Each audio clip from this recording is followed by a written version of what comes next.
And we're back to learning Illustrator in a year, day 145. Let me show the Scallop tool. We need a path for that. In simple terms, an outline. Let me create a line first. I'll make that a bit thicker, and it's also where width tool is. So if you can't find it, press Shift W for the width tool, then right click on this box and you can select it there. And it makes this line not wavy, but you could say spiky. So it creates all of these little spikes that you can drag up and down. Let me go back to a smaller size and you can see that here.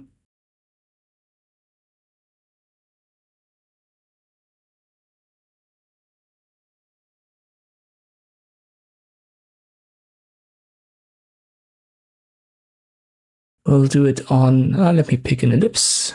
I'll hold Shift when I create it. I swap the colors here and I'll do it again. And once more, it's just an outline effect. So if you go on the inside, nothing's going to happen. You have to hover over the outlines and this is then the effect.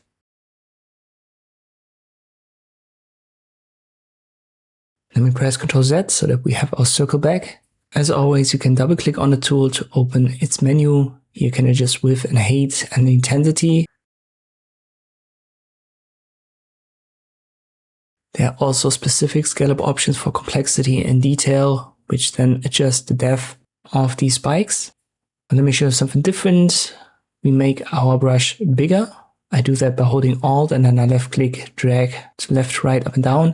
If it's smaller than your circle and I left click here, nothing's going to happen. As I've said, we need to have right here the outline covered. So let me make this bigger than my circle, not too much. Something like this. I go to the center and then I left click drag. And you can see you can actually create pretty interesting shapes with it. And you can left click hold, which I did here, or you can left click multiple times. And this almost gives you a randomized starburst.